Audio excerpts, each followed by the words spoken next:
What it do, Blessed K crew? And it's been a long time since I've done a video, but don't worry, I'm back on doing my video stuff. My email had got hacked from somebody in New York, okay? Don't know how that happens. And so my promoter and my connect, my Fuji, had to go and recover my account.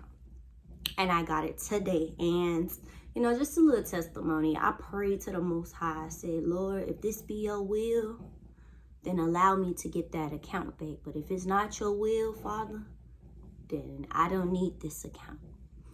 And surely did he get my account back. So this is the will of the Most High for me to continue ministering to y'all. And so today we want to go primarily into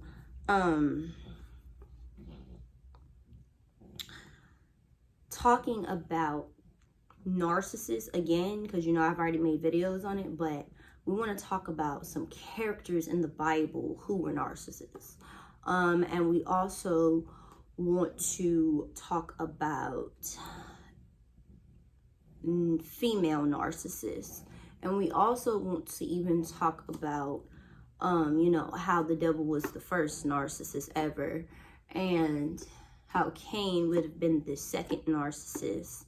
And, you know, we want to talk about just narcissistic relationships, whether it be lover, you know, whether it be family member, you know, that's what we want to talk about today. So let's get into it. And we're going to go into the book of Revelations, chapter 12, verses 7. So let's see, we're gonna go all the way to the end of the Bible. Okay. Revelations 12. Revelations 12. Revelations 12. Okay. Then war broke out in heaven. Michael and his angels fought against the dragon, and the dragon and his angels fought back. But he was not strong enough, and they lost their place in heaven. The great dragon was hurled down, that ancient serpent called the devil, or Satan, who leads the whole world astray. He was hurled to the earth, and his angels with him. Okay, so now I want to talk about how this is in relation to narcissism. And so we all know the story that Lucifer, before he became Satan, of course, he was God's most beautifulest angel. He was very gifted, he was very talented. However, he let pride get the best of him, and he decided he wanted to take over God's throne. Okay, so he envied God, and he was jealous of God, and he tried to overthrow God, all right? And that's according to what the Bible is saying here in Revelation. So, that is, in fact, narcissism, okay? So, with that being said, the devil is the first narcissist in the Bible. Okay, now we want to go into Genesis. So we're going to take it to the beginning. Take it to the beginning. The beginning, Genesis. And we're going to go into 4. Genesis 4. Genesis 4. Genesis 4. Genesis 4. Why did I see 222? Okay, God, what you doing? All right, so we want to go into the story of Cain and Abel. And we want to talk about how Cain is the second narcissist in the Bible. And not only is he a narcissist, but he is a murderer. And we want to bring out the narcissistic family member relationship with this situation. Okay. So we're going to go into that now. Adam made love to his wife Eve, and she became pregnant and gave birth to Cain. She said, with the help of the Lord, I have brought forth a man. Later, she gave birth to his brother Abel. Now, Abel kept flocks. Cain worked the soil. In the course of time, Cain brought some of the fruits of the soil as an offering to the Lord. And Abel also brought in offering fat portions from some of the firstborn of his flock. The Lord looked with favor on Abel and his offering, but on Cain and his offering he did not look with favor. So Cain was very, very angry, and his face was downcast. Then the Lord said to Cain, why are you angry? Why is your face downcast? If you do what is right, will you not be accepted? But if you do not do what is right, sin is crouching at your door. It desires to have you, and you must rule over it. Now Cain said to his brother Abel, let's go out to the field. While they were in the field, Cain attacked his brother Abel and killed him. Okay, so now we're going to cut it there because you really don't need the whole story unless y'all want to go ahead and read it yourselves, which you're supposed to. We want to stop it there because there are some important points to point out here about Cain and Abel. Abel was righteous and he was the favored of God. However, Cain wasn't, because of course, he gave the wrong type of gift or offer to God. And so the fact that Cain became envious and jealous and angry at his brother because of his brother's offering having favor with the Most High, that is in fact narcissism, which in fact makes Cain a narcissist. And not only did he take it to operate in witchcraft, which is narcissism, but he murdered his own brother. So family is not excluded, and you will see examples of narcissists in your family, okay, all the time. And it took me a while to open my eyes even to my own family. Now, so there you have it. You have to watch your family members, and not only do you have to watch your family members, you have to watch, people just in general, okay? So there you have it with Cain being the second narc. Now we will go into Judges 16 and we will start talking about the female narcissist. Judges, Job. Judges, I think Judges, 2 Kings, 2 Samuel. Oh, Judges, okay. And it was 16. Judges 16. All right, now we're going to talk about the aspect of narcissistic lover relationships, okay? And I can relate to this because it was, I don't want to say it was supposed to happen, but it's a part of my testimony and it has happened to me several times. Okay, so we're going to go into Samson and Delilah. First, we want to talk about Samson, and he was a anointed one of the Most High, and Delilah was sent from the enemy of Samson's people and him to destroy him. She was actually paid to destroy him, okay? And here's how the story goes. This is how she is a narcissist, and she operated in witchcraft, and she did not really love him, but she was pretending to love him so she could destroy him. So here it goes. One day, Samson went to Gaza where he saw a prostitute. He went in to spend the night with her. The people of Gaza were told, Samson is here. So they surrounded the place and lay in wait for him all night at the city gate. They made no move during the night, saying, at dawn, we'll kill him. Okay, so let's stop here. She was a prostitute to begin with. And one thing we know about God, he does not like prostitutes. All right, now. But Samson lay there only until the middle of the night. Then he got up and took hold of the doors of the city gate together with the two posts and tore them loose, bar and all. He lifted them to his shoulders and carried them to the top of the hill that faces Hebron. Sometime later, he fell in love with a woman in the valley of Sorek, whose name was Delilah. The rulers of the Philistines, the enemies of God's people and God, went to her and said, "See if you can lure him into showing you the secret of his great strength and how we can overpower him, so we may tie him up and subdue him. Each one of us will give you 1,100 shekels of silver." So Delilah said to Samson, "Tell me the secret of your great strength and how you can be tied up and subdued." Samson answered her, If anyone ties me with 7 fresh bowstrings that have not been dried, I'll become as weak as any other man."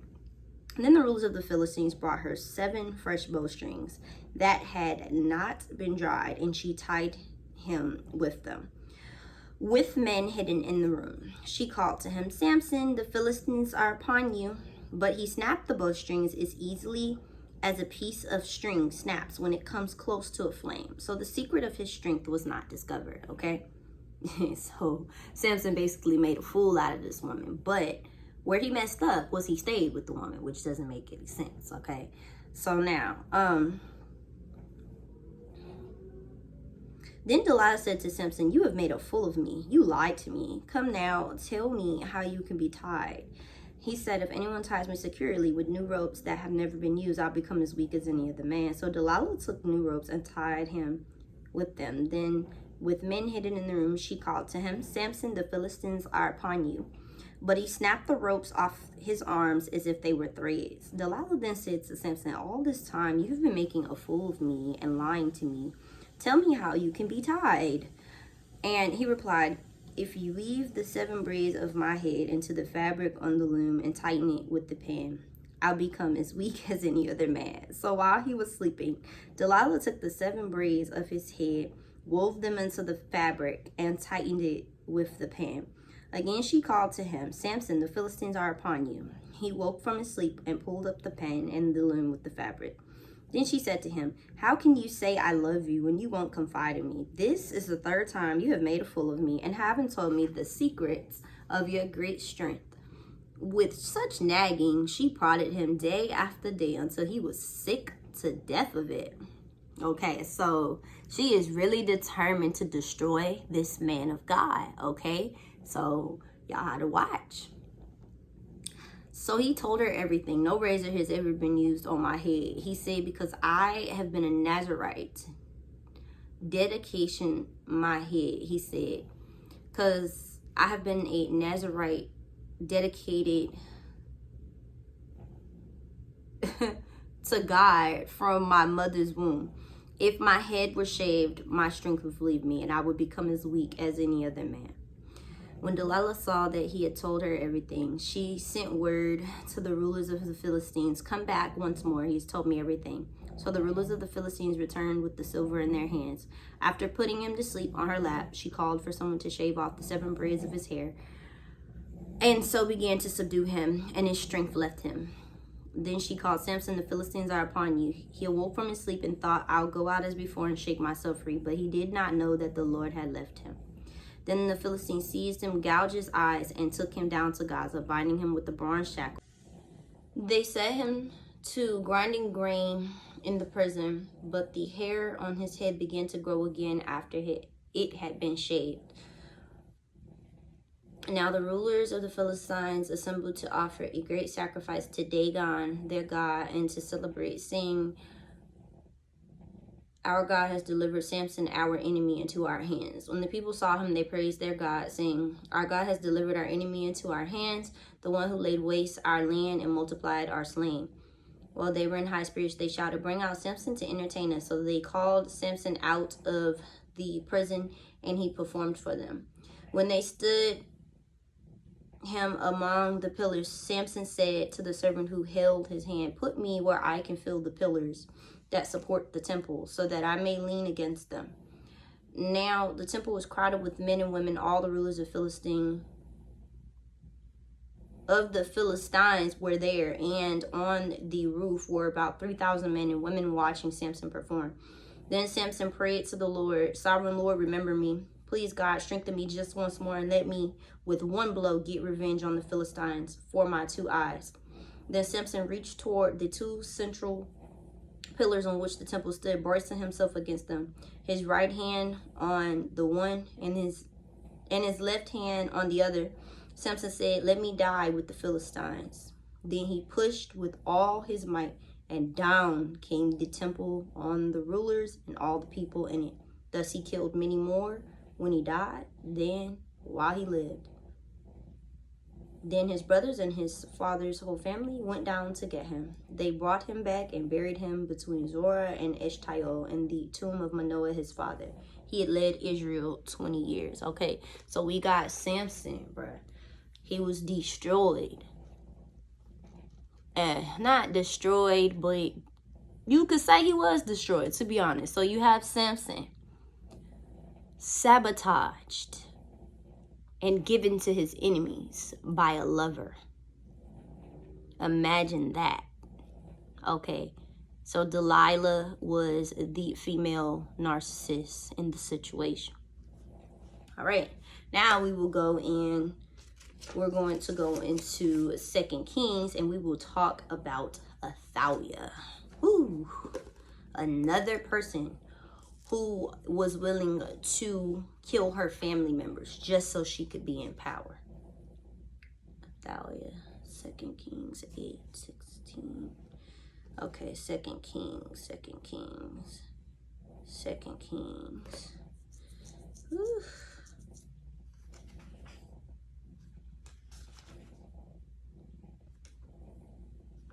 2 Kings. 2 Kings. 2 Kings. Where is the 8? Where's the 8? Okay. Where's the 8?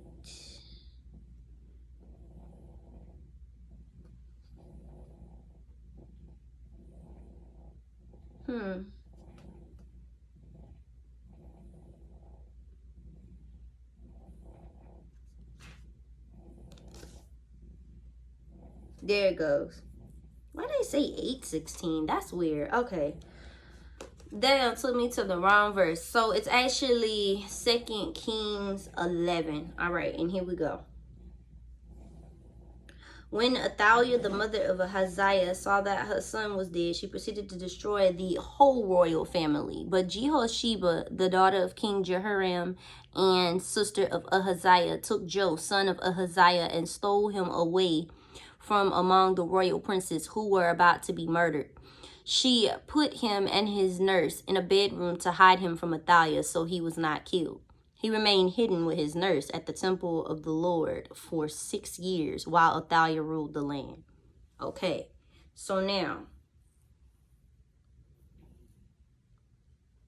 later you're going to learn that she gets killed for treason because she decided she wanted to kill off the royal bloodline, but didn't know that Josh, King Josh, of course, would be saved from her killing the royal bloodline off. Okay, so here you go. You have it. A grandmother who wanted to stay in power so bad, she killed her grandchildren. Narcissism. And people still to this day, y'all don't even come to comprehend that your family can be jealous of you, would sacrifice you, just so they could stay in power. Think about that. Okay, so that was Athaliah, and that's going to conclude our video for narcissists and female narcissist characters in the Bible. I am going to make another video for the story of Esther. Okay, and if y'all like this video, as always, like, comment, share, and subscribe. Share with friends and family, okay? And until next time, bless K Crew. Stay blessed.